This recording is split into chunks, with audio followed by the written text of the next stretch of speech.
안녕하세요. 아토온입니다. 일레아 레핀의 그림과 함께 러시아 역사를 간략하게 설명해드리고 있는데요. 1부에서는 키예프 공급과 러시아 제국 말기에 일레아 레핀이 살았다는 이야기까지 했습니다. 그럼 이제 2부에서는 다시 지도로 돌아가서 이어 설명을 하겠습니다. 알렉산드르 1세가 비록 나폴레옹과의 전쟁에서 이겼지만 그 당시 러시아 사회는 퓨트르 대제 때부터 추구해온 서구화의 결과로 매우 혼란스러운 상황이었는데요. 바로 이 러시아의 전통과 서구적 가치가 첨예하게 대립하게 됩니다.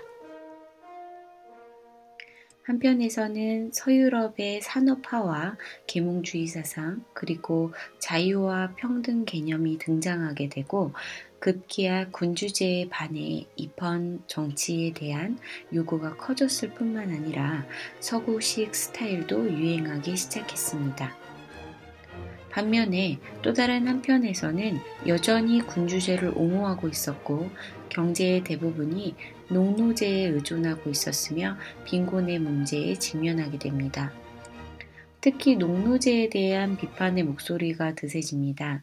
서구와의 격차가 심해져서 근대화를 하자니 농노제를 유지할 수가 없고 또 농노제를 계속 고집하자니 자유와 평등 사상을 막기에는 역부족인 상황이었습니다. 이렇게 기존의 질서와 마찰이 심해지자 알렉산드르 1세는 용단을 내리게 됩니다. 러시아의 전통을 계승하고 수호하는 쪽으로 선택을 하게 되는데요. 이 기조가 결국 러시아 제국의 멸망을 초래하는 단초가 됩니다. 알렉산드르 1세 이후 그의 동생 니콜라이 1세가 1825년 짜르가 됩니다. 니콜라이 1세 역시 왕권을 강화하고 서구의 자유주의와 민족주의 사상을 경계했습니다. 그러다가 러시아를 견제하는 영국, 프랑스, 세르네나 왕국, 오스만 제국과의 일전이 벌어지게 되는데요. 그게 바로 크림 전쟁입니다.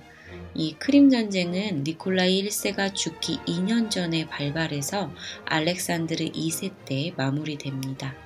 패전 후에 알렉산드르 2세는 개혁의 필요함을 절실히 느끼게 됩니다. 이 크림 전쟁 직후에 러시아 5인조 활동이 본격적으로 시작됩니다. 러시아 5인조는 국민악파라고 불리면서 러시아적인 음악을 널리 알렸던 그룹이죠. 여기서 러시아 5인조에 대해 간략하게 살펴보겠습니다. 발라키레프가 러시아 5인조의 리더이자 유일하게 음악을 전공한 피아니스트이자 작곡가였는데요. 그리고 이분은 보로딘입니다. 유명한 화학자 출신이었습니다. 큐이는 러시아 5인조 중에 가장 잘 안 알려진 사람인데 오리엔탈이라는 유명한 곡이 있습니다. 무소로그스키는 공무원이었습니다. 그리고 술을 좋아해서 말년에 알코올 중독으로 정신병원에서 생을 마감하게 되는데요. 이때 일리아 레핀이 무소로그스키 말년의 얼굴을 그려준 초상화가 매우 유명합니다. 레핀이 그의 초상화를 완성하자마자 4일 후에 무소로그스키가 죽었습니다. 5인조 중 가장 막내였던 림스키 코르사코프입니다. 크림 전쟁 이후에 러시아의 정체성을 찾으려 했던 이 러시아 5인조를 잠깐 살펴보았는데요. 레핀도 이때 슬라브족 작곡가들이라는 그림을 그렸습니다. 바로 이 그림인데요. 당시 크림 전쟁의 패배로 인해서 러시아에서는 민족주의적 활동이 활발해집니다. 이 그림에는 막 태동하는 민족주의 음악가들과 슬라브족에 속하는 작곡가들이 보이는데요. 림스키 코르사코프도 보이고 러시아 음악의 아버지라 불리는 글린카도 정중앙에 보입니다. 글린카와 대화를 나누고 있는 뒷모습이 보이는 사람이 러시아 5인조 리더 발라키레프입니다. 피아노 쪽에 앉아있는 루빈스타인 형제도 보이고 저 멀리 쇼팽도 보이네요. 가장 왼쪽에 있는 사람은 스메타나입니다. 크림 전쟁에서 패배하자 알렉산드르 2세는 개혁의 필요성을 느끼게 됩니다.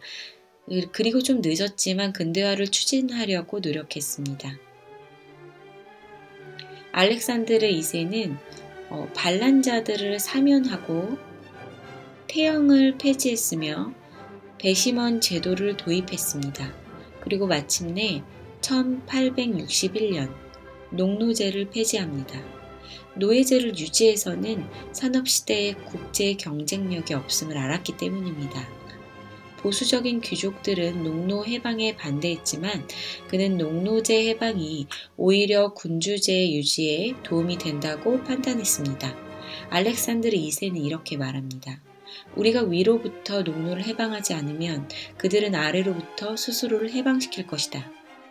이것은 링컨의 흑인 해방에 2년 앞선 결정이었습니다. 처음엔 농노제 폐지는 위대한 영단으로 환영받았지만요. 얼마 가지 않아 사람들은 실질적인 효과에 실망하기 시작합니다. 왜냐하면 농부들이 비싼 값을 주고 지주들한테 땅을 임대해야 했고 그러다 보니 곧 빚더미에 올라앉게 되었으니까요. 점점 농업 생산량이 줄고 러시아 경제가 붕괴하기 시작합니다. 레피는 이런 고통스러운 러시아 사회를 자신의 화폭에 담았습니다. 그는 당시 고통받는 노예와 노동자, 빈민들의 삶을 그립니다. 그 중에서도 가장 주목받는 작품은 바로 볼가강의 뱃사람들입니다. 이 그림은 워낙 사실적이고 세밀해서 노동자들의 고통을 고스란히 느낄 수 있는 작품인데요.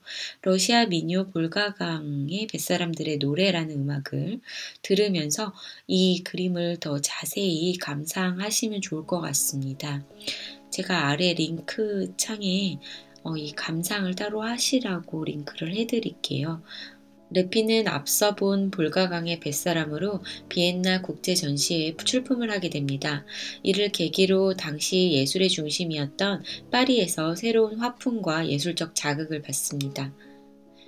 이 작품이 당시 1875년에 파리에서 레핀이 그린 그림인데요. 레핀이 서유럽이 얼마나 자유롭고 활기차게 변화하고 있었는지 직접 체험했습니다. 당연히 레핀도 고국의 변화를 바랬습니다. 파리 시절에 레핀이 그렸던 사드코라는 작품인데요.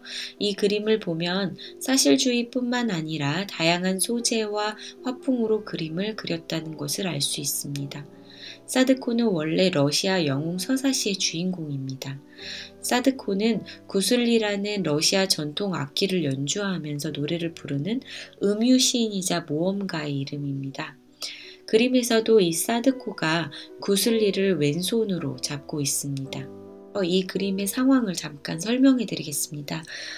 이 사드코가 구슬리를 연주를 하니까 호숫가에 있는 백조들이 모여들면서 갑자기 처녀의 모습으로 변하기 시작합니다. 그 처녀는 바다 제왕의 보로바인데 그녀가 사드코에게 청혼을 합니다. 그리고 사드코가 금색 물고기 3마리를 잡게 되면 세계의 바다로 무역을 하러 가게 될 것이라고 예언합니다. 사드코는 지상에서 자기를 기다리는 아내 류바바가 있었습니다. 농노제 폐지 이후에 러시아 경제가 붕괴되자 지하 혁명 세력은 급진적인 행동을 전개합니다. 공산주의, 사회주의, 자유연애 사상 등 급진적인 사상도 등장했습니다. 당시 상트페테르부르크 시장의 딸인 소피아 페롭스카야가 테러 단체를 만들었는데요. 자살 폭탄으로 알렉산드르 2세를 암살하기에 이르릅니다. 이 알렉산드르 2세의 죽음을 기리기 위해서 그의 아들 알렉산드르 3세가 성당을 세우는데요. 원래 명칭이 그리스도의 부활의 성당이지만 일명 피의 성당이라고 불립니다.